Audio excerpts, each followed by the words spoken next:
Muito bom dia, agronegócio. Terça-feira, dia 6 de dezembro de 2022, agora 9 horas e 1 minuto pelo horário oficial de Brasília. Essa é a nossa abertura de mercado pelo Instagram e também pelo YouTube, além do Facebook, do Notícias Agrícolas, todas as nossas plataformas online e ao vivo, para que vocês sejam sempre os produtores rurais mais bem informados do Brasil. A gente te lembra que o Bom Dia Agronegócio tem o apoio da Cochupé, a maior cooperativa de cafeicultores do mundo, e que com a gente, pela redação, tá a Letícia Guimarães para fazer ali a nossa interatividade, a nossa comunicação. As linhas já estão abertas, então você que está nos acompanhando, mande de onde você está falando, sua cidade, seu estado, mande também como é que estão as condições de clima aí na sua região. A gente sabe que as condições nesse momento são bastante irregulares aqui no Brasil, chove muito em alguns estados, chove menos em outros, a safra já tem, a nova safra de verão de grãos do Brasil já apresenta essa irregularidade, a gente vai falar sobre isso, a gente vai voltar a falar sobre a Argentina, que pode ser o lugar mais quente do mundo nos próximos dias, tá? A situação é realmente bastante séria, bastante grave, então a gente vai trazer essas informações também. Vamos falar, claro, sobre preços, sobre negócios e, naturalmente, vamos falar sobre política, porque a gente ainda tem muitas coisas acontecendo no Brasil e muito mais ainda pode acontecer até o dia 31 de dezembro, até que, né, um novo momento comece a partir de 2023 ou não sabemos o que vai acontecer ainda. Fato é que estamos de olho vivo no que está acontecendo no país todo, porque milhares de pessoas ainda continuam esperando respostas das instituições constituídas dessa nação que não chegam, tá? Ó, o Eliseu Palma de Farias, Carapó, Mato Grosso do Sul, deveremos ter chuvas hoje. Sim, tomara que elas chegam e se consolidem. Bom dia, São Borja, no Rio Grande do Sul, seco, muito pouca chuva. Olha aí o que eu estou falando dessa irregularidade. O pessoal que está com a gente aqui pelo Instagram já nos trazendo esses comentários. Mandem para nós de onde vocês estão falando e como é que está o clima aí na sua região. A gente quer muito te ouvir, a gente quer saber como é que está por aí e, claro, para atender também as suas demandas de informação, né? Vamos buscando para que a gente possa te dar esse direcionamento e as previsões atualizadas. Dona Neuza, bom dia. O Tiago de Freitas Medeiros, muito obrigada, viu, pela gentileza aqui. Carla Mendes, sempre com seriedade nas informações. Obrigada, viu, Tiago? Muito gentil da sua parte. Pessoal, vamos fazer o seguinte, vamos começar fazendo um balanço ali das bolsas, saber como é que estão os mercados nesse momento, para a gente começar, então, a detalhar essas manchetes por aqui. Fechado?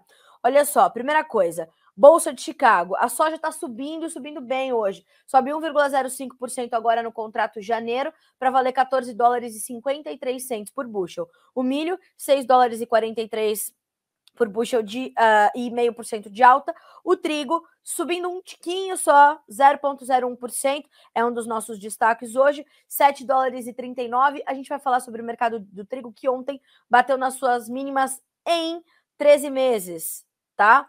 Ontem na Bolsa de Chicago, a gente vai falar sobre isso.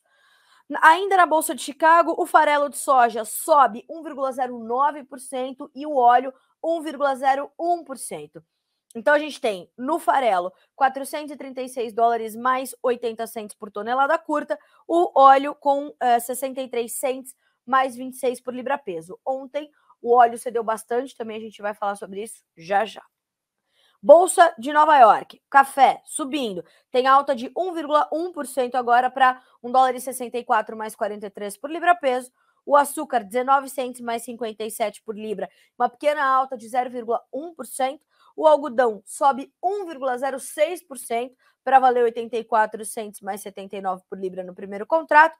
E aí a gente vai para o petróleo. Petróleo caindo bem, 1,4% de queda no WTI, que volta a operar abaixo e se distanciando dos 80 dólares por barril, 75 dólares e 86 centos. No Brent, a baixa também acontece, 1,5% de queda, 81 dólares e 46 centos. Já o gás natural tem perda de 2% na manhã desta terça-feira, 6 de dezembro. O ouro sobe 0,6%, a prata 1,4% e o cobre 0,7%. Então, commodities metálicas em alta nesta terça-feira, 6 de dezembro.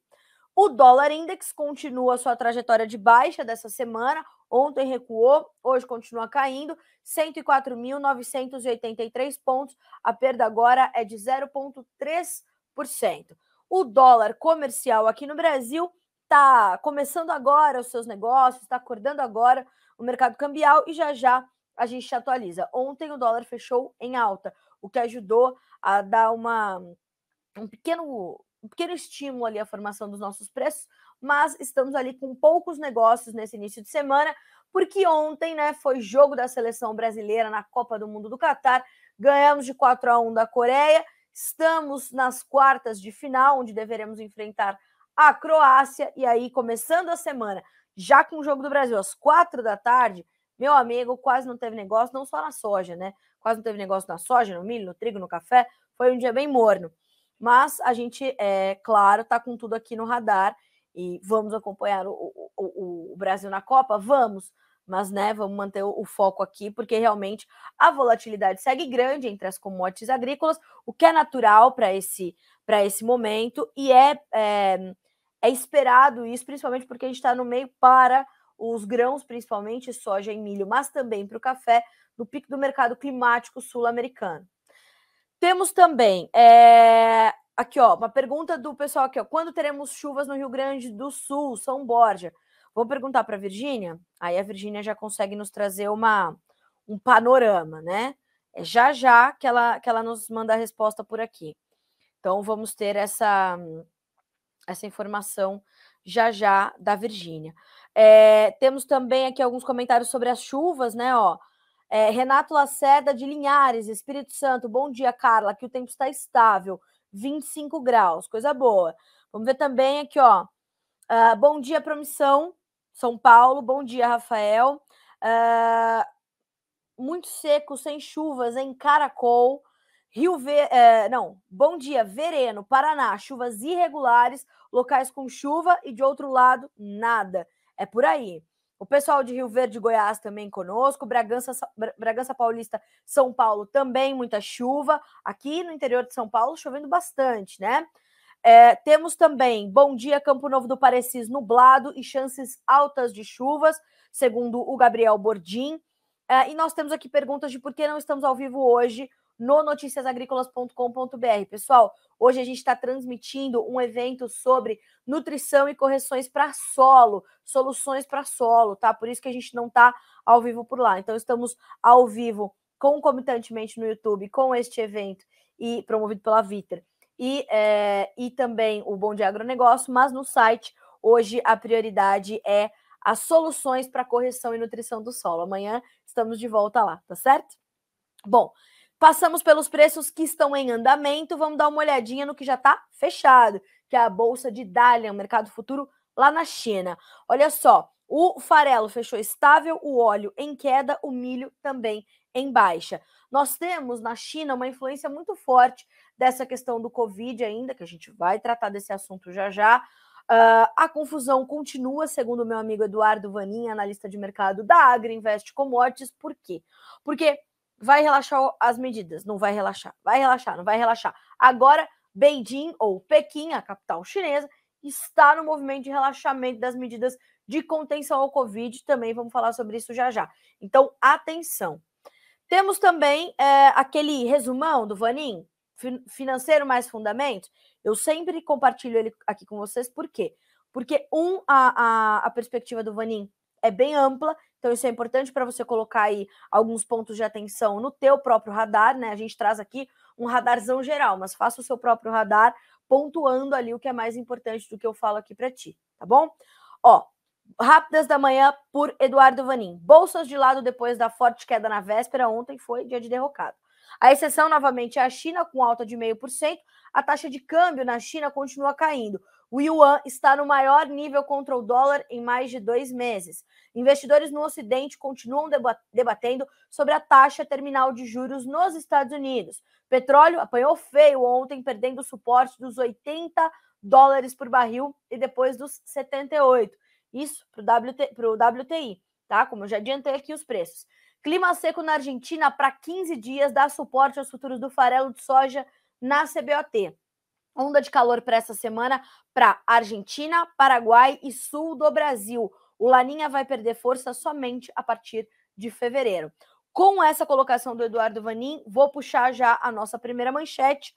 O gancho é ideal para a gente puxar essa manchete com um estudo feito pela Universidade do Maine, nos Estados Unidos, e ontem divulgado com essa informação de que a Argentina pode ser, de fato, o lugar mais quente do planeta nos próximos 10 dias. É isso mesmo. As temperaturas podem ser tão intensas e tão altas. Vou pedir até para o Renan já colocar a nossa chamadinha aqui, porque olha esse mapa. É o calorão.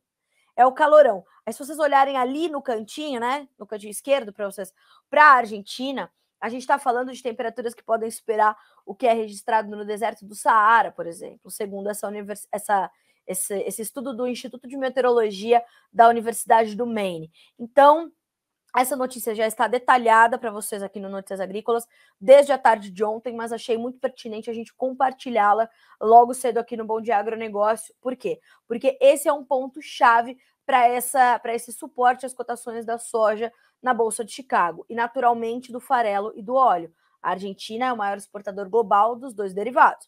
Então, ambos têm essa situação. Fora que nós temos o dólar soja em vigência lá na Argentina, o que faz com que a exportação também seja estimulada e a oferta dentro do país, né, a oferta interna de soja, não só fique um pouco mais apertada, como fique mais cara, e isso vai também encarecer tanto farelo quanto óleo, e vai deixar os produtos argentinos menos competitivos. Então, a gente tem esse ponto para abordar. O que diz esse estudo? Né? Que nós temos essas temperaturas que podem ser recordes, nós temos essa condição que pode perdurar aí pelos próximos 10, 15 dias, muito seco, muito quente, temperaturas que podem alcançar mais de 45 graus Celsius em alguns pontos do país, e aí a agricultura vai sofrendo perdas consideráveis. Soja, tem lugar perdendo 1 tonelada por hectare já. Milho, tem milho que já foi semeado, está morrendo, vai ter que ser replantado, ou nem vai ser, porque não tem chuva no radar, vai plantar com que chuva, com que condição climática, né? Nenhuma favorável, completamente adversa. Então, nós temos essa condição. Temos cevada perdendo, temos trigo que está sendo colhido, perdendo. E ainda tem, oh meu Deus do céu, né? Sempre pode piorar. Uma coisa, e eu não quero aqui ser pessimista, mas é incrível como a gente consegue. E é possível a gente ver notícias do tipo, gente ateando fogo em campos de trigo na Argentina. Não é que foi um acidente, queimou por causa do calor. Não, estão queimando, estão botando fogo, né? Em algumas, vou pedir para a Letícia colocar para vocês essa notícia na tela, né? Porque é inaceitável, mas acontece, tá? Olha só. Então, Letícia vai colocando para vocês na tela. A imagem é terrível, né? Porque era um campo de trigo que estava pronto para ser colhido. Aí, ó, tá preto. Um cantão assim, porque botaram fogo, né? Ontem eu pontuei essa situação, que a insegurança no campo na Argentina é um ponto muito sério e é um ponto que é pouco tratado pelo governo, né? A gente precisa noticiar isso. Foi um incêndio intencional em um campo de trigo. E lembrem-se, né? Os campos de trigo na Argentina vêm perdendo potencial produtivo já há meses por conta da seca, por conta do calorão, e o que nós pudemos perceber é que foram né, realmente um incêndio criminoso. Segundo aqui o agricultor que teve o seu campo queimado, foram 3 pessoas que circulavam de moto por parte da região e atearam fogo em uma parte desse campo de trigo. E é tão triste porque ele diz assim: estão tocando fogo em comida, trabalho e dinheiro, né? Então, não bastasse a crise política e a crise econômica em que está mergulhada a Argentina, todos esses problemas de clima, e agora os marginais vão lá e tacam fogo na comida, né? Dane-se o que está acontecendo. Dane-se. Então, percebam como é grave a situação, tá?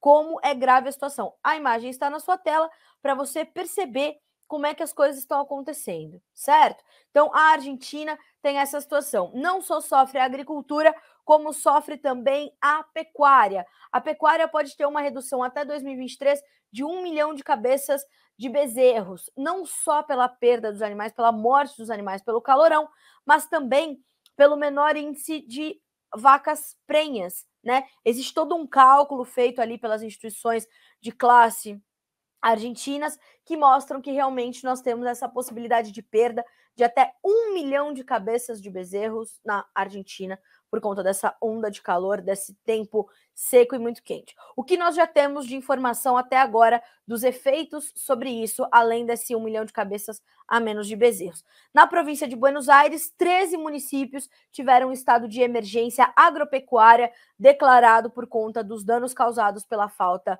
de chuvas. E olha só, os municípios do Nordeste de Buenos Aires estiveram envolvidos nos primeiros 7 milhões de hectares afetados pela seca. 7 milhões de hectares já era muito. Agora, esse número já cresceu para 23 milhões de hectares afetados pela seca somente na província de Buenos Aires, certo?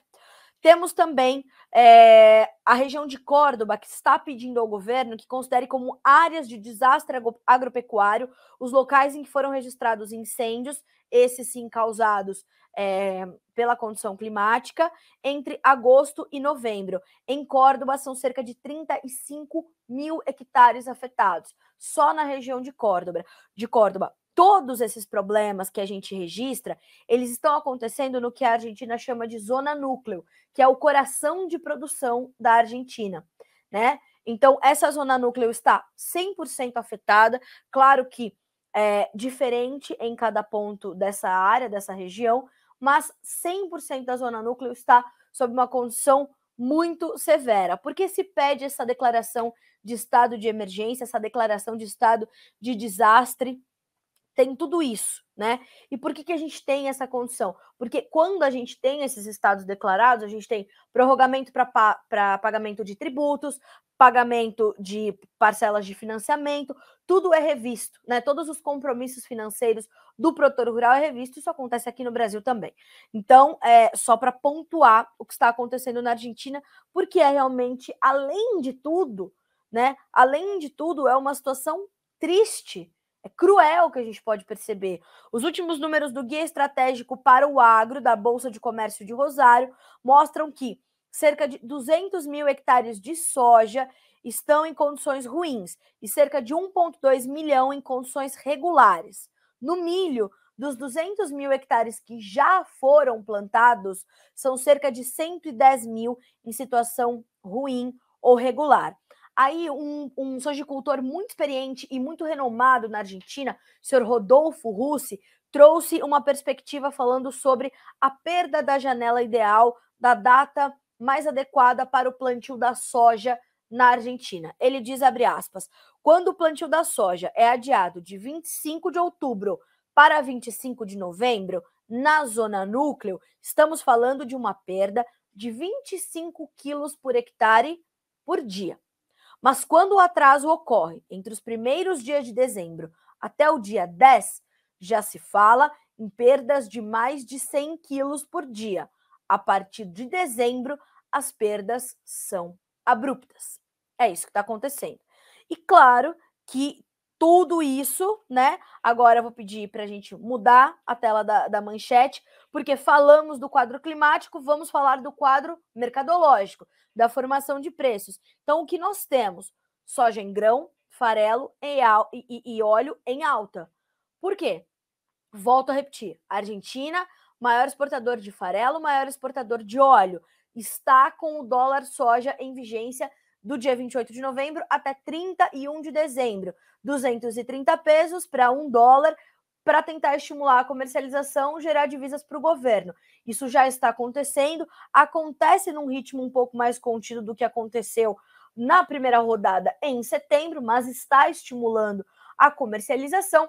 Quando a gente exporta mais, sobra menos ali dentro, e o que está sobrando, porque já era pouco, a Argentina, como perdemos aqui no Brasil na safra 21-22, a Argentina também perdeu, e nesta perda nós temos, fora toda a comercialização que já aconteceu em setembro, a gente vê que há uma dificuldade ali nas margens, há uma dificuldade na oferta e tem toda essa incerteza em torno da safra 22-23.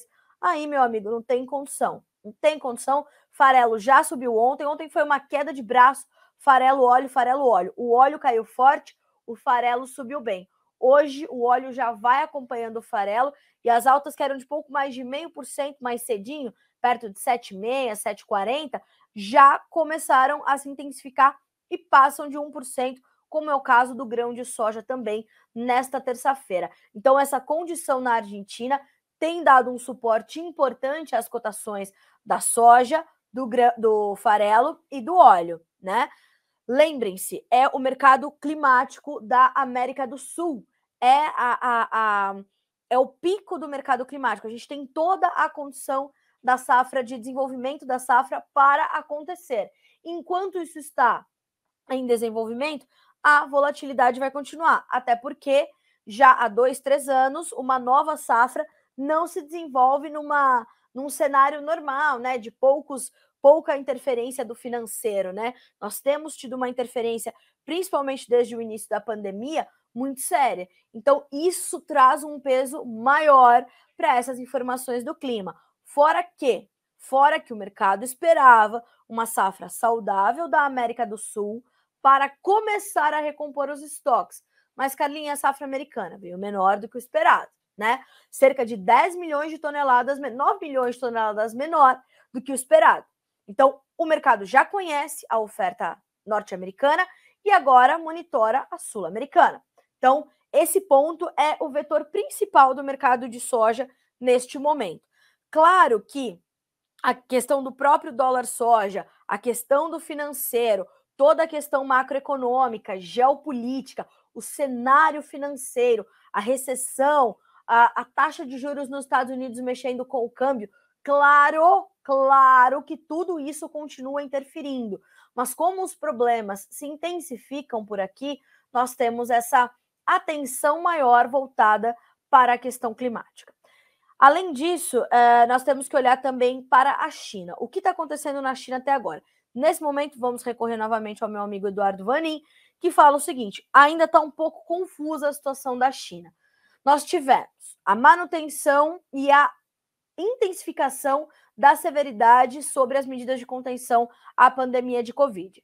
Aí começou o relaxamento. Aí os casos voltaram a crescer, voltou a austeridade. Aí vamos tirar isso de novo e voltou o relaxamento. Por quê? Porque os protestos populares começaram a acontecer. Foi um Deus nos acuda, eram centenas de pessoas nas ruas, o governo falou: abafa, não dá para ter o protesto, não dá para ter primavera árabe, aqui na China não. Então segura esse pessoal e vamos rever. Voltaram a fazer o relaxamento.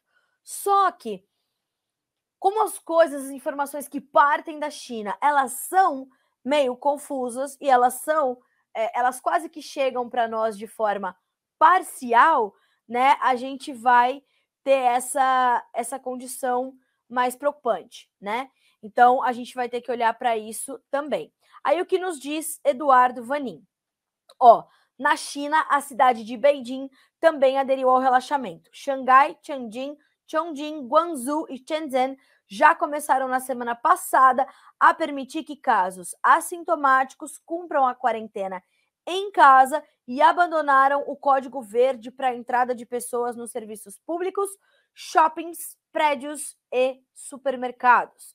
Ontem, as bolsas subiram forte na China, mas hoje não conseguiram manter os ganhos de olho na forte queda do Ocidente na véspera. Então, a China não cai por problemas na China hoje, tá? Vai nesse caminho das bolsas aqui do Ocidente.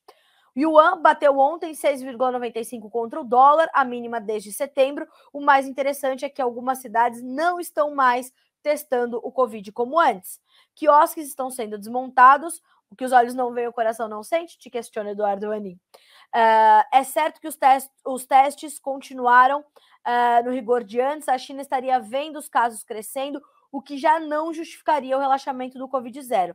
A Reuters disse que 10 novas medidas de relaxamento serão anunciadas até amanhã, quarta-feira.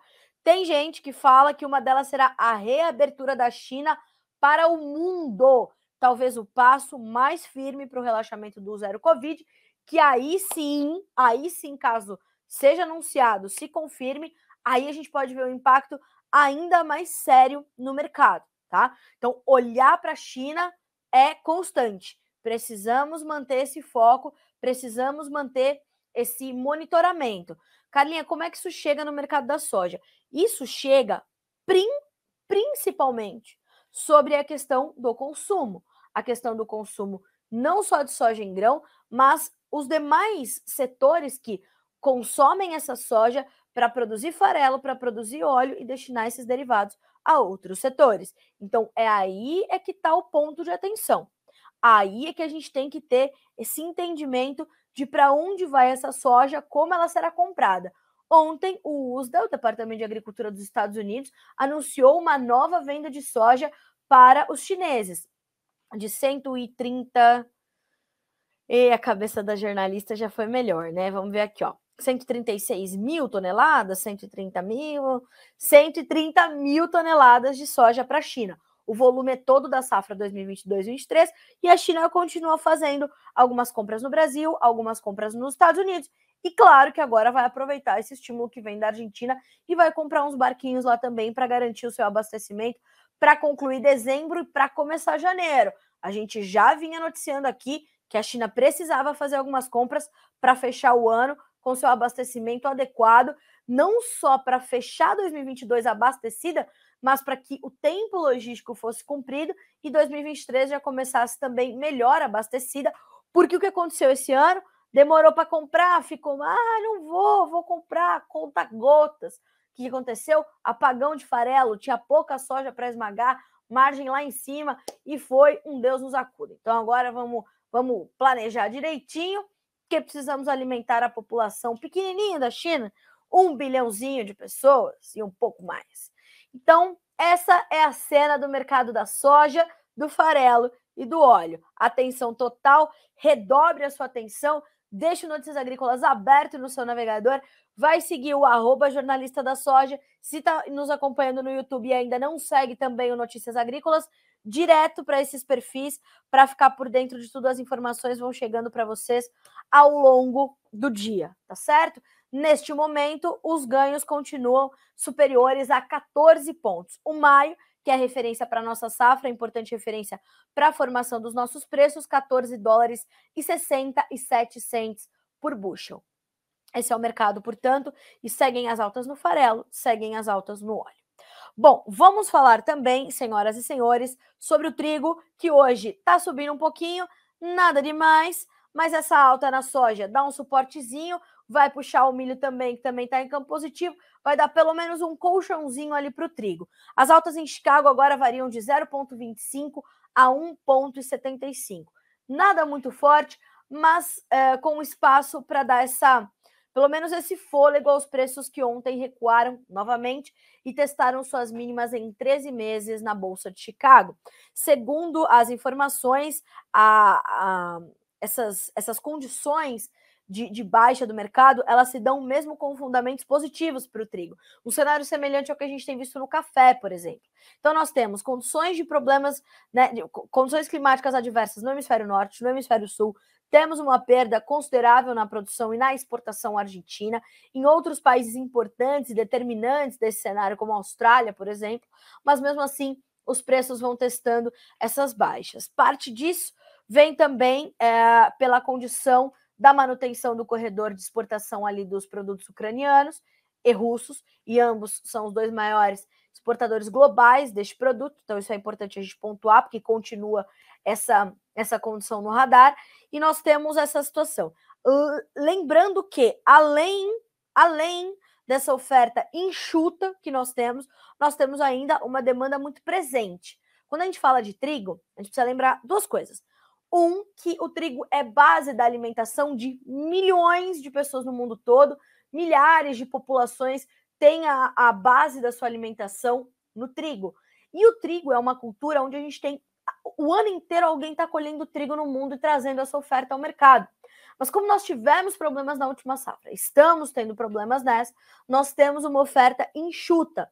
Nós temos enchentes, nós temos secas, nós temos perdas por vários motivos, e isso tudo está na conta. Mas como a gente tem essas ofertas vindas ali do leste europeu, das regiões do conflito, apesar do conflito, nós temos essa tentativa de equilíbrio do mercado. Então, o mercado testa esses patamares mais contidos, mas sabe que tem ali um pano de fundo bastante positivo para os preços, né? A demanda pelo trigo é constante, ela vai, claro, tendo momentos de mais força, momentos de menos, mas ela é constante. Então, nós temos esse quadro e, neste momento, o trigo tem, para o contrato dezembro, 7 dólares e 15 cents por bushel, subindo 0,25, o março, 7 dólares e 38, o maio, 7 dólares e 50, o julho, 7 dólares e 58. Estes são níveis pré-guerra para o trigo.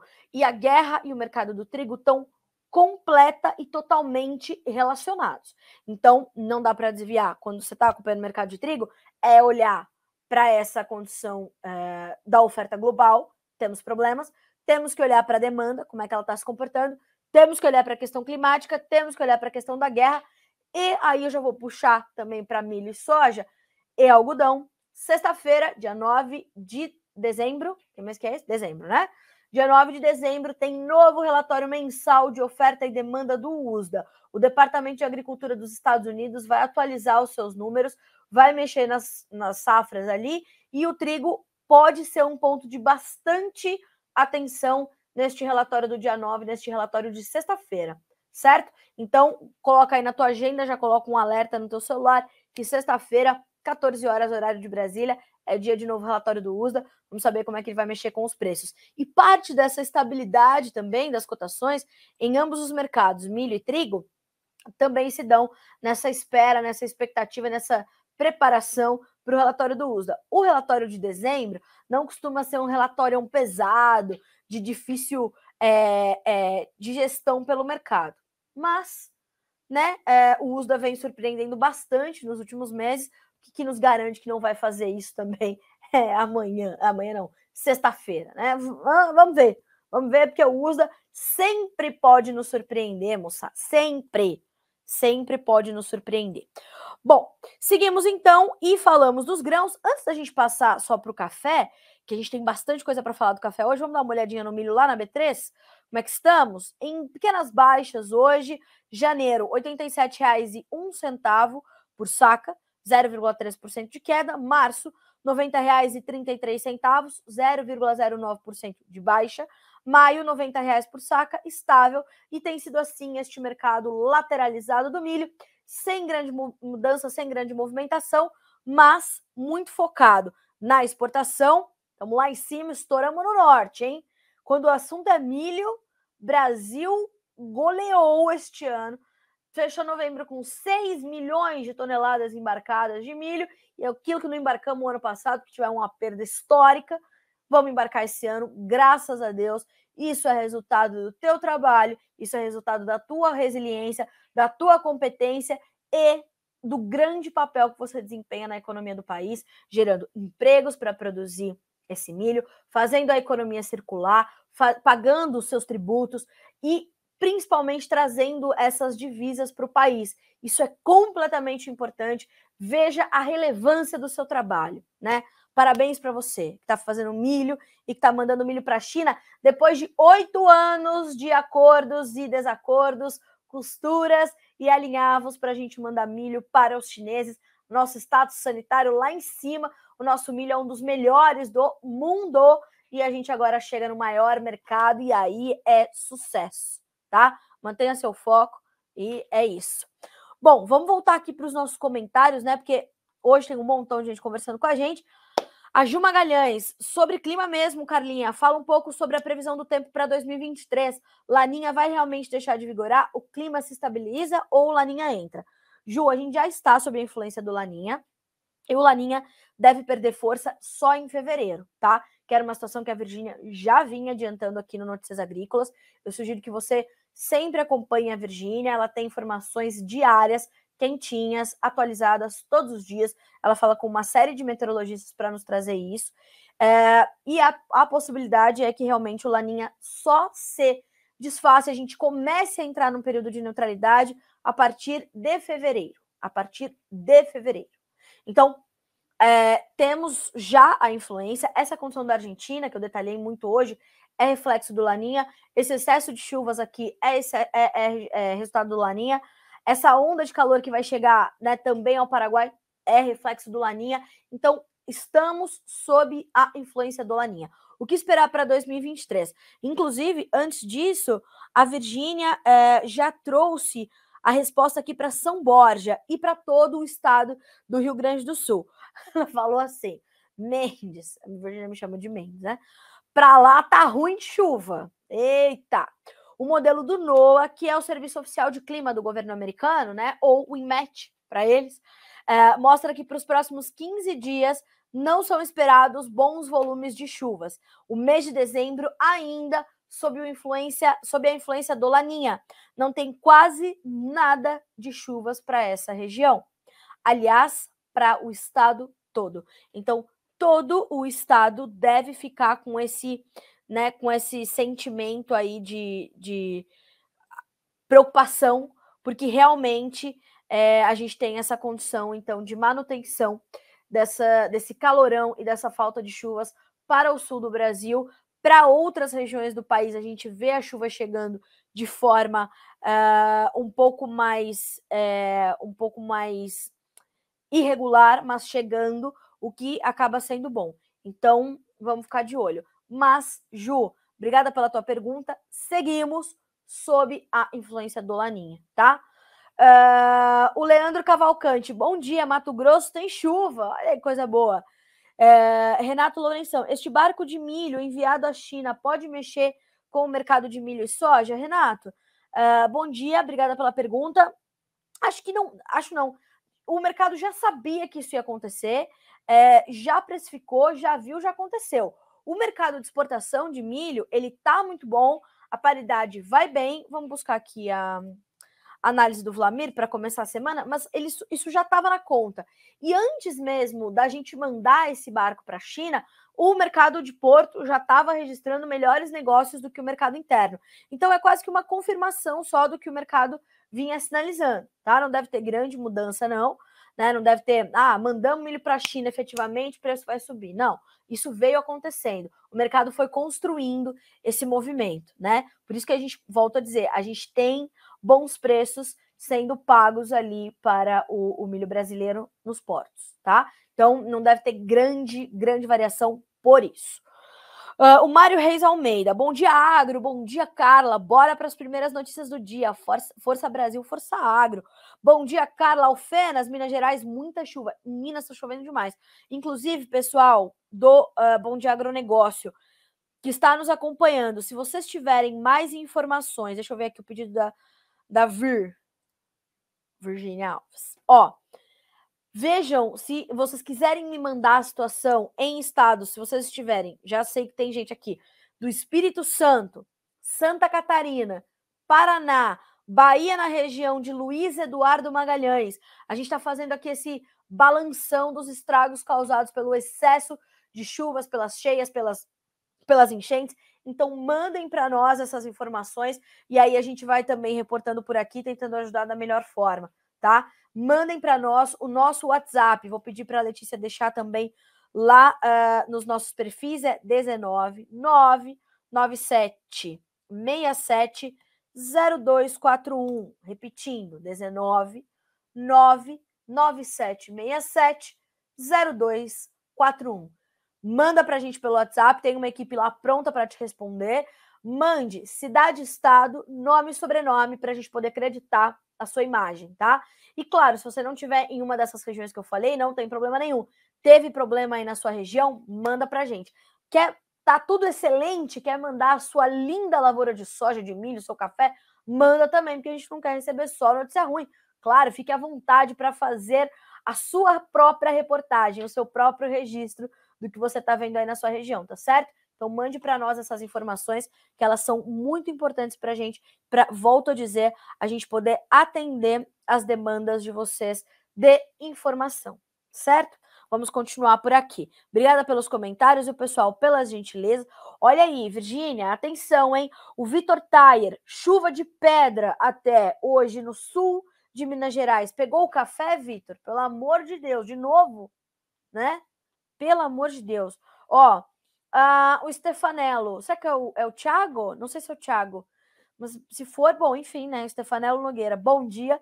Aqui em Sorriso, chuvas bem manchadas, situação atípica. É isso mesmo, esse momento, 6 de dezembro, né, hoje, era para estar chovendo já, né, em Sorriso. Um dos municípios que mais cultiva grãos e colhe grãos do mundo, né? Se não for o maior, se não for o que mais colhe. Stefanello, por favor, me corrija se eu estiver errada, tá? Por aí, né, pessoal? Bom dia, Socialist Farmer. Tudo bem? Desejando saúde a todos. Saúde para você também, viu? Para todos nós, para que a gente possa continuar tocando o Brasil em frente. Bom, vamos falar do mercado de café? Puxamos aqui as informações. Vitor, me diga se pegou o café, essa chuva de pedra aí no sul de Minas, hein? Vamos dar as informações aqui com exclusividade em primeira mão para vocês. Fiquem à vontade. Ó, Letícia já deixou aqui as orientações para você mandar as fotos aí da sua região. Boas ou ruins, mandem para nós. A gente quer, claro, sempre dar espaço para a tua visão, tá? Oi, Thiago, bom dia. Obrigado pela gentileza, viu? Eu que agradeço pela gentileza e pelo prestígio da sua audiência. O Thiago foi presidente do Sindicato Rural de Sorriso, é um cara super atuante, então Sorriso é um lugar muito pujante, é um lugar muito atuante, né? Foi onde eu fui minha primeira matéria fora do Notícias Agrícolas, né, como a gente chama no jornalismo de externa. Minha primeira externa como jornalista cobrindo agronegócio foi em Sorriso, no Mato Grosso, e foi onde eu conheci nada mais, nada menos do que Leones Severo. Ele veio vindo, eu fui cobrir o lançamento do Sim Consult, que é uma ferramenta hoje difundida em todo o agronegócio brasileiro, muito utilizada. Eu fui escalada para essa externa, eu tinha acabado de começar a trabalhar aqui, e eu já conhecia, eu já entrevistava o Leones pelo telefone, ele já me dava uns puxões de orelha, né, porque eu estava ali começando, então eu precisava prestar atenção nisso, naquilo, e até hoje ele, graças a Deus, tem o Leones como um dos meus mentores. Aí ele veio vindo assim no corredor, e ele veio caminhando, e eu já estava tremendo, né, meu bloquinho, porque isso aqui não era isso aqui na época, não, e meu bloquinho, né, e eu já nervosíssima. Aí ele veio assim e falou assim: você que é a Carla Mendes? Eu falei: sim, senhor, desculpa. Ele falou: não, vamos juntos e eu vou fazer você ser uma jornalista que vai conhecer tudo de agronegócio. Eu falei: assim seja. Aí pegou na minha mão, até hoje não largou, e tudo que eu sei, que é pouquíssimo, né? Aprendi em partes com o Leones, e eu cito sempre aqui os grandes nomes que são os meus mentores no agro, mas eu tenho um carinho imenso por Sorriso, porque eu tenho essa memória muito, muito, muito boa desse dia, que eu conheci o Leones morrendo de medo, e depois percebi que ele é um cara mega generoso, muito gentil, muito carinhoso, e aí a gente foi desenvolvendo essa relação incrível que até hoje eu tenho com ele, com a família dele. Então, Leones, um beijo pro senhor, viu? Ó, a Letícia tá me passando aqui uma outra informação em primeira mão, e a gente precisa ter muito cuidado com isso, tá? Gripe aviária detectada ontem na Venezuela. O que a gente está falando agora de América do Sul? Colômbia, Peru, Equador, Venezuela e México.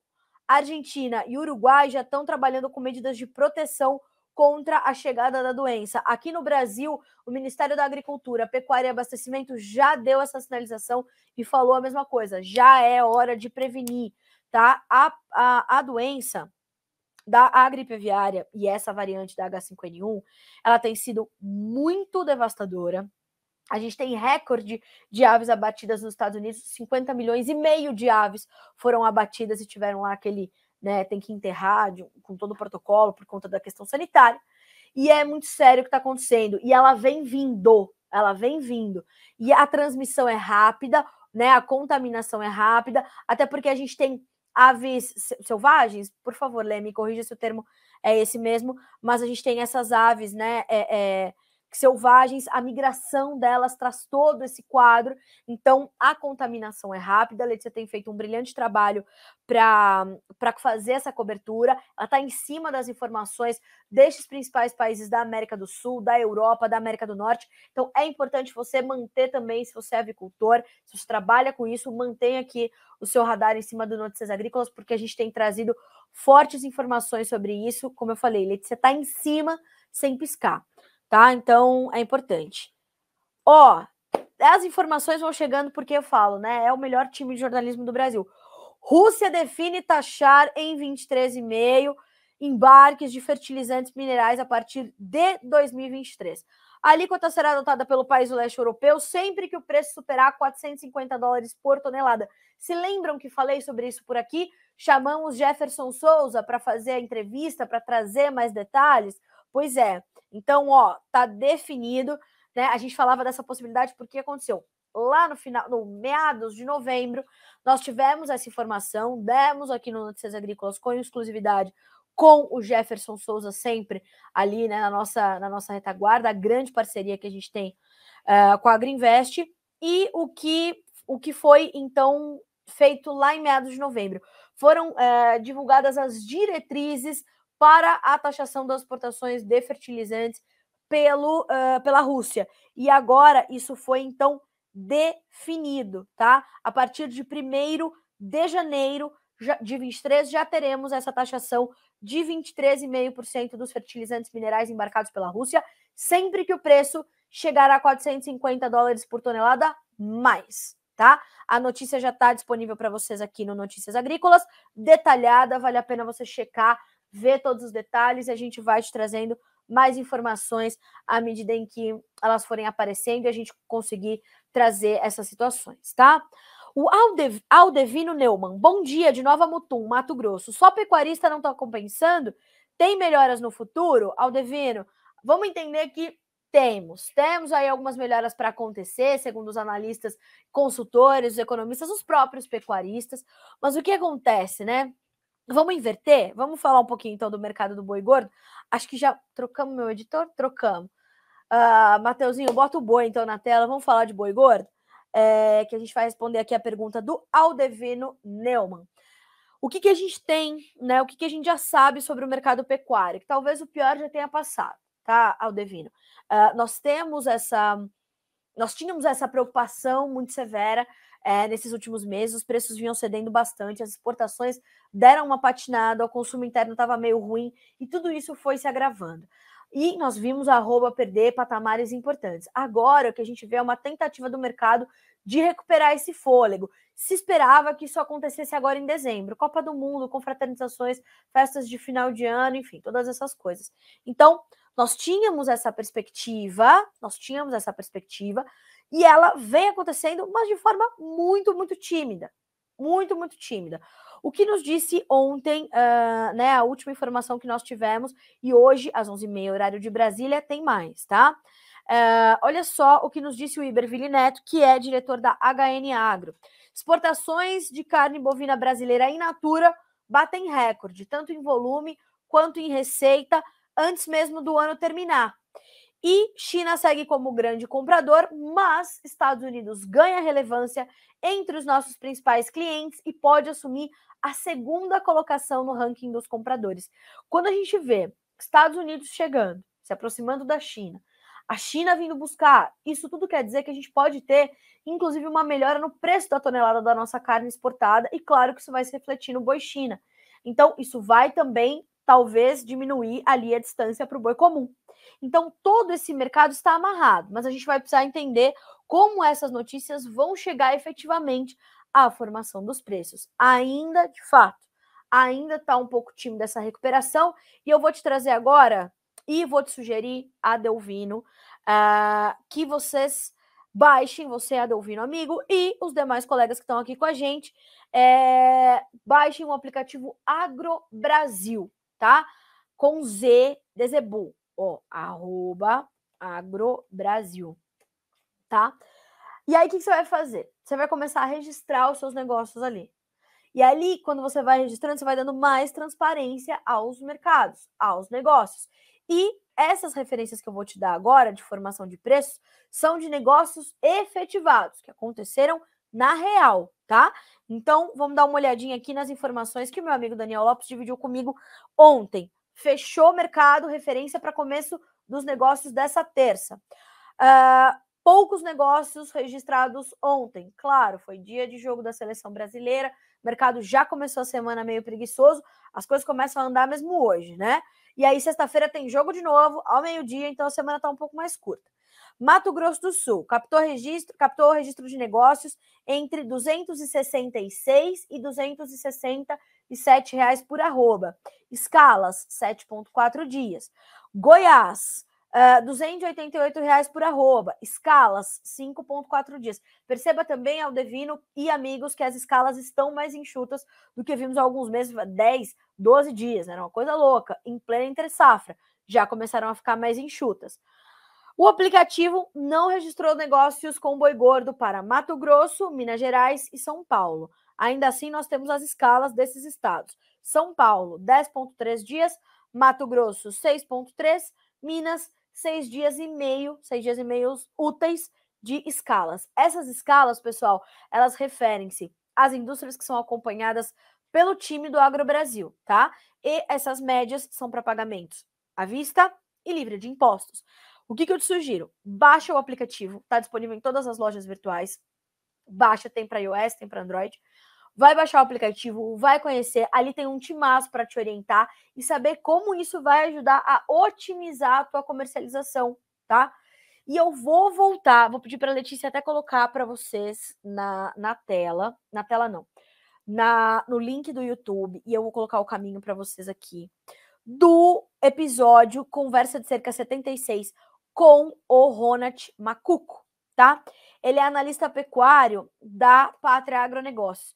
E a gente trouxe para o Conversa de Cerca essa questão da Copa, essa questão do consumo interno, final de ano, como é que tá? E fizemos um balanção do ano, como é que tá o ciclo pecuário, como é que tá a formação da reposição nos preços, como é que estão as perspectivas para o confinamento para o primeiro semestre de 23. Então, vale a pena vocês darem uma checada, tá? É realmente bem importante e bem rico esse conteúdo do Ronald, tá? Eu vou colocar aqui no Instagram para vocês.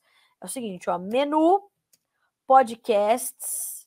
Aliás, você não precisa ver só esse episódio do Conversa de Cerca, tá? Você pode ver todos, que são excelentes. É conversa boa, é prosa para você colocar no carro e ouvindo, tipo assim, Cuiabá, Sorriso, né? Ou Sorriso, Cuiabá, vai fazer um negócio ali, tem que fazer alguma coisa na capital, né? Bota um Conversa de Cerca para você ir ouvindo, né? De Viamão a Porto Alegre, pertinho, né? Dá para ouvir um episódiozinho. Ou não, você quer ir lá para Não Me Toque, né? Você está em Porto Alegre, quer ir para Não Me Toque, bota, vai fazer uma maratona, né? Então, bora. Os nossos podcasts estão disponíveis, não só o Conversa de Cerca, mas o Café em Prosa, o do Grão à Barra e o podcast do Notícias Agrícolas. Todos eles estão disponíveis também nas plataformas de áudio, no Spotify, no Google Podcasts, no Apple Podcasts. Então, estamos em todos os cantos para que vocês sejam sempre os produtores mais bem informados do Brasil, tá certo?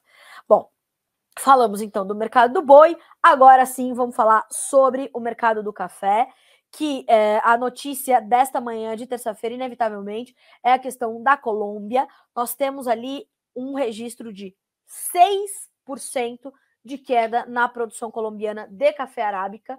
Muito grave a situação. A notícia vem pelas mãos da Virgínia, mais uma vez, com exclusividade, e o que a Virgínia nos informa, né? Vamos dar uma checada aqui, ó.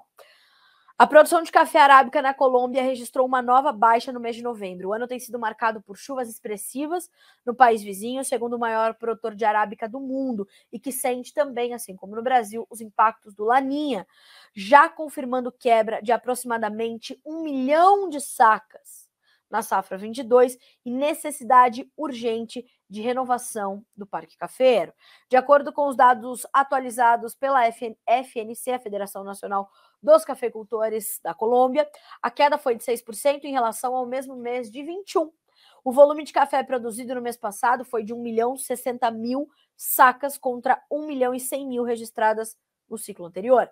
No acumulado entre janeiro e novembro, a produção da Colômbia estava em 10,1 milhões de sacas, volume que representa 10% a menos quando comparado com 2021, tá? Então, temos essa situação. Essa notícia é muito, muito importante. Ela tem 10% na comparação anual menos, 6% na comparação anual mês a mês, no acumulado e no mês a mês. E nos 12 meses a gente tem 11%, né? De dezembro de 21 a novembro de 22 e de dezembro de 20 a novembro de 21, uma queda de 11%. Então, assim, não teve uma notícia boa para o cafeicultor colombiano esse ano, né? Porque, apesar de tudo isso, os preços perderam patamares importantes na Bolsa de Nova York e assim continua o movimento por lá. Mas voltou a $1,60 e tentando se manter acima disso.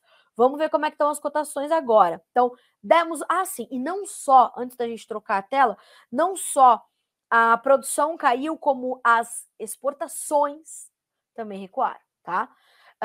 Então, olha só, deixa eu achar aqui essa informação. A FNC também atualizou os dados da exportação, que registraram uma queda de 8% nos últimos 12 meses para 11,5 milhões de sacas. No ciclo anterior, os embarques chegaram a 12,6 milhões. Em novembro, o recuo foi ainda mais significativo, de 25%.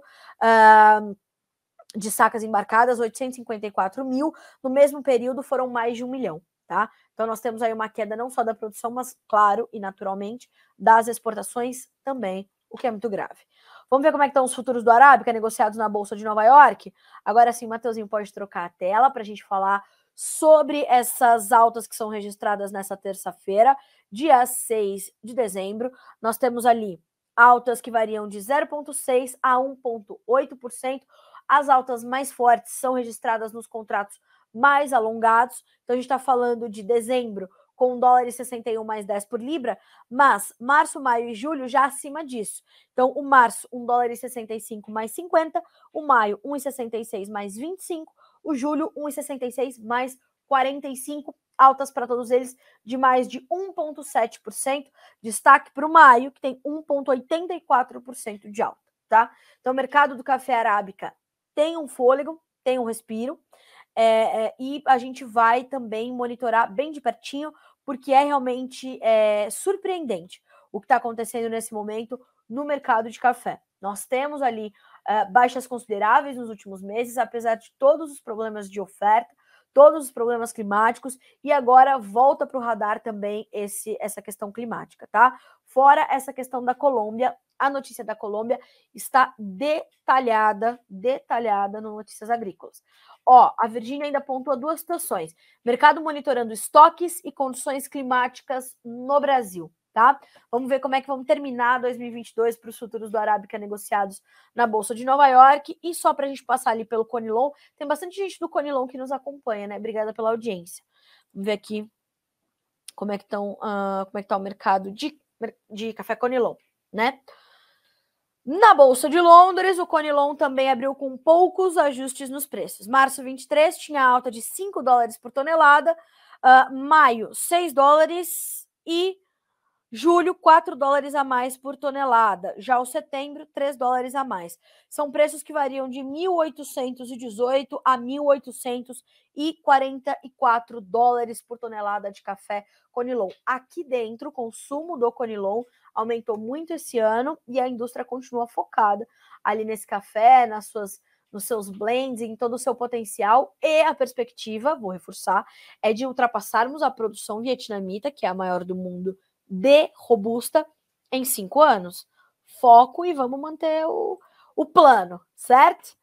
Bom, falamos então dos principais destaques do agronegócio. Eu quero falar agora sobre duas questões políticas e econômicas bem importantes. A primeira delas é que segue o movimento patriota em todo o Brasil, né? As pessoas continuam quando eu falo as pessoas, não são 10 pessoas na frente dos quartéis, né? Ou nas rodovias, não é isso, né? A gente está falando de muita gente, milhões de brasileiros, tá? Então, esse movimento continua, é uma situação muito séria. Desde o dia 31 de dezembro de outubro, essas pessoas estão nas ruas, estão pedindo respostas sobre o processo eleitoral. A grande mídia insiste em chamar isso de golpe. Inclusive, a vice-procuradora-geral da União, vice-procuradora? Enfim, doutora Leonora, talvez. Vamos ver aqui. Ela quer multar essas pessoas agora. Pessoa física, 20 mil. Pessoa jurídica, 100 mil. E aí é uma loucura total, né? Vamos multar as pessoas, vamos penhorar os seus bens, vamos bloquear suas contas, porque elas não... Gente, é constitucional o direito da manifestação. Não bastando, né? Porque é difícil a gente entender a retórica quando coisas desse tipo acontecem. Eu não... tá na tela, né, a imagem.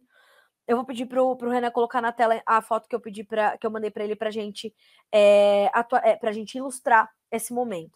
Que são os índios que se juntaram lá em Brasília. Olha aí. Se juntaram aos manifestantes lá em Brasília, que estão lá acampados, né, desde o final de outubro. E eles estão querendo saber aonde que foram os votos deles, porque os boletins de urna desses indígenas, das sessões desses indígenas, só apontam votos para Luiz Inácio Lula da Silva. Este é um direito destas pessoas, destes brasileiros. E eles estão ali e eles esperam respostas. O que mais me indigna é assim, as instituições não se darem ao trabalho de ao menos dizer a estas pessoas: vamos investigar, vamos entender, vamos buscar, vamos cavar, vamos a fundo. Que esqueletos podem cair dos armários se a gente for trazer essas respostas? Esse é meu questionamento. E a grande mídia insiste em chamar essa medida de golpista. Não é golpista, é questionar, né? Acabou a era do brasileiro que aceita tudo. É isso aqui, tá bom. Acabou isso, não existe mais, né? E as pessoas, então, estão unidas ali por um propósito, né? Ontem, o João Batista Olive ficou completamente emocionado no Tempo e Dinheiro quando ele estava ali relatando o nascimento do João, né?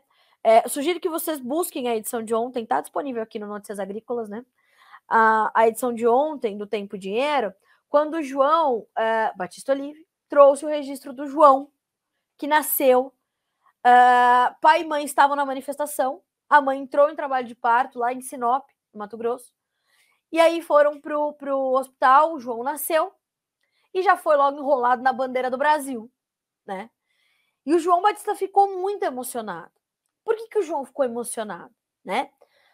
Porque o João, ao lado desses milhões de brasileiros que estão nas ruas, exercendo o seu direito de manifestação, que é o direito de questionamento das instituições, né? As instituições são o povo, né? A gente vai perguntar para quem? A gente tem que perguntar para eles. E aí o João se emociona porque ali está o futuro. Para quem o João vai poder questionar? O bebê João, quando for um homem, se quiser questionar qualquer coisa sobre o seu país, sobre a sua nação, ele vai perguntar para quem? Não é?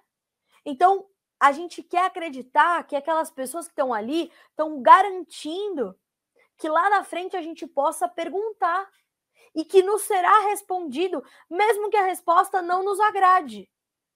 Porque, pelo menos, o trabalho de dizer, não, vamos entender, vamos investigar, pelo menos isso, essas pessoas deviam ter. No sol, na chuva, em barraca, sem comer direito, sem ver os filhos, isso e aquilo, pensando no país, pensando no todo, não somente na sua bolha, né? Não somente ali no seu cercadinho. Essas pessoas não estão olhando para o seu cercadinho. Então, continuam as milhões de pessoas Brasil afora, na frente dos quartéis, né, das instituições ali do Exército e tudo mais, buscando essas respostas que nunca chegam.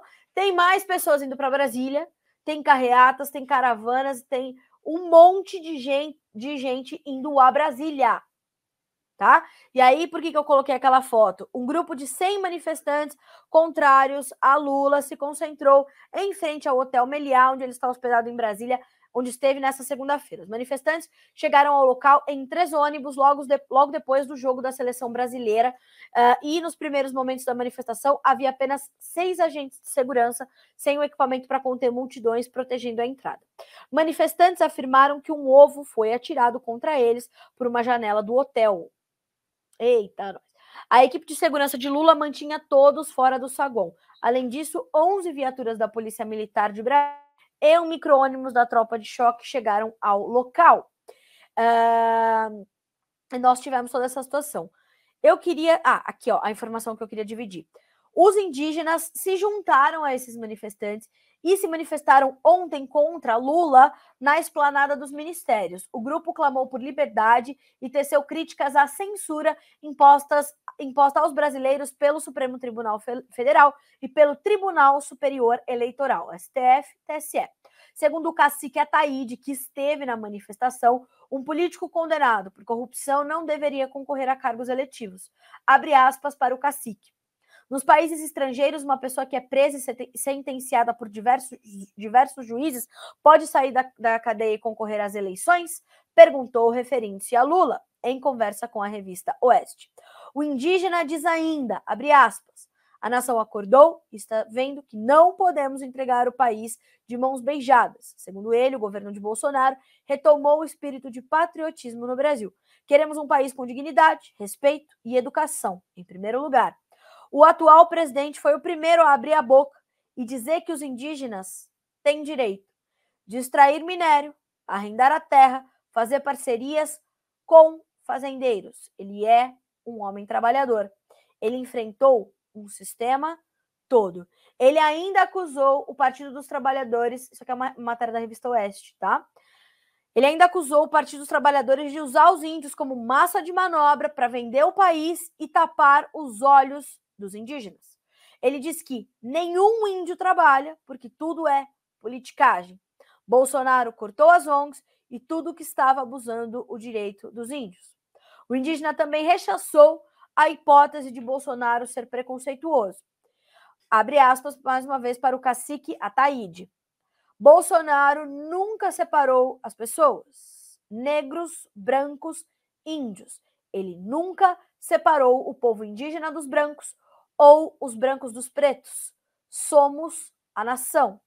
Acolhemos todo o mundo. Fecha aspas para o cacique Ataíde. Então não é a Carla Mendes, não é o João Batista, não é ninguém. É só um líder indígena que é tido como o Partido dos Trabalhadores, como uma parcela da nossa população completamente fragilizada, isso e aquilo, né? E de fato usada como massa de manobra, como sempre foi. E aí eles vêm e falam, também chega, né? Como eu falei, acabou o brasileiro que aceita tudo, incluindo os indígenas, né? E aí acabou. Eles foram lá e questionaram. Muitas vezes os indígenas estiveram presentes em atos a favor do governo Bolsonaro. Então tá aqui o registro do cacique Ataíde, né, completamente engajado, e foi ali reivindicar respostas. E volto a dizer, o direito da manifestação tá ali, é constitucional, ok? Ótimo, a gente vai te atualizando ao longo do dia. Não deixe de assistir o Tempo e Dinheiro todos os dias, 12h30, horário de Brasília, com o João Batista Olive, com as análises, claro, sempre muito completas do professor Paulo Moura, cientista político do canal Dextra, e, claro, todos os outros especialistas que vão ali trazer mercado de soja e milho, arroz e feijão com o Vladimir Brandalize, o trigo com o Marcelo Debaco, meu grande amigo, e todos, o Frederico Olive, trazendo diversas pautas importantes para o agronegócio, inclusive sobre sustentabilidade, boas práticas, máquinas e tudo mais, e o timaço ali, Ronaldo Coutinho com o clima, enfim, um timaço ali que está com o João diariamente, certo? É isso. Agora, passando para a questão política e econômica, como também eu prometi, nós não podemos esquecer que vai começar a tramitação e as discussões sobre a PEC do estouro, a PEC da gastança, a PEC da transição, chame como quiser, como eu já falei por aqui, né? Eu não vou definir um nome para essa PEC, né? A tal da PEC fura-teto, né? E a nossa aventura fiscal. É aventura, é mais ou menos por aí. E, segundo o deputado federal Sanderson, abre aspas, não há espaço político para votação. O Congresso, principalmente para 2023, está muito fortalecido e alinhado realmente para não aprovação, né? Mas vai haver um trabalho de corpo a corpo, vai haver todo o trabalho de transição e de trânsito político para realmente fazer para tentar aprovar isso. E claro, né, que a gente vai ver todas essas discussões acontecerem, deverão ser discussões muito acaloradas, como o Brasil já está nesse momento muito acalorado, e para essa PEC mais ainda. E ela deve ser votada nessa terça-feira na CCJ, a Comissão de Constituição e Justiça do Senado Federal. O autor da proposta, o senador Marcelo Castro, que também é relator, né, da PEC, afirma que o texto deve sofrer mudanças. Então, muitos analistas políticos falam na desidratação deste projeto, desta PEC, até chegar efetivamente à votação no plenário do Senado. Então, deve ter realmente muitas mudanças. Mas mudanças para que lado? Que deve fazer com que realmente haja responsabilidade fiscal, né, nos próximos anos. Não é sabido. O período em que Bolsa Família ficará fora do teto de gastos provavelmente será reduzido de 4 para 2 anos. Para falar sobre a tramitação do projeto do governo eleito, o Jornal da Manhã da Jovem Pan entrevistou o deputado federal Ubiratã Sanderson, do PL, que acredita que a PEC terá dificuldade de ser aprovada. Abre aspas. Na Câmara, o cenário é diferente. Não há espaço político de folga para aprovação, nem de 2 anos e nem de 1 ano para o Bolsa Família. Tem que haver uma diminuição dos valores. Estive em reunião no Palácio do Planalto e recebi uma informação de que para aumentar de 400 para 600 reais o auxílio, bastariam 52 bilhões de reais. E a gente quer aprovar 198 bilhões para quê? A gente questiona o deputado Ubiratã Sanderson. Então, hoje também, desculpa pessoal, a agenda está lotada, então vamos embora colocar mais esse ponto no teu checklist, né, dessa terça-feira, acompanhar como é que vai a PEC fura-teto na Comissão de Constituição e Justiça do Senado, senhoras e senhores.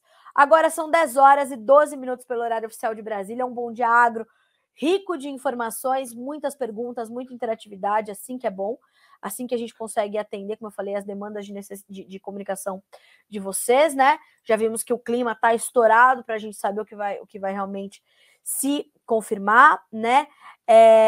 Socialist Farmer, obrigada aqui pela sua colocação, e eu vou voltar a dizer, a gente pode não concordar com as pautas que estão ali, e você sabe muito bem que a gente, desses milhões de brasileiros que estão ali, a gente pinça alguns, um pequeno percentual que pede a intervenção militar, tá?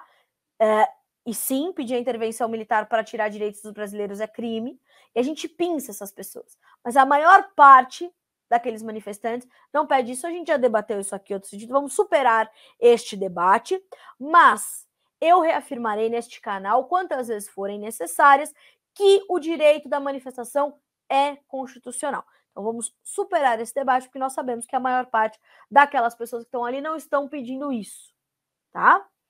Ótimo. Vamos ver quanto é que está o dólar para a gente fechar? 1% de queda, R$ 5,23. Senhoras e senhores, o dia está cheio de boas informações aqui no Notícias Agrícolas. Mande as suas fotos, o que está acontecendo aí na tua região, se é chuva demais, se é chuva de menos, se a lavoura está boa, se a lavoura está ruim, se teve chuva de pedra, se não teve, o que aconteceu por aí, a gente quer saber, todas as instruções por aqui. Se você não conseguiu pegar nosso WhatsApp, não tem problema, você manda para a gente um direct lá no Instagram e a gente vai te orientar. O importante é você mandar o seu registro, tá certo? Pessoal, boa terça-feira para todos. Amanhã estamos juntos novamente aqui no Bom Dia Agronegócio. Bons negócios. Até amanhã.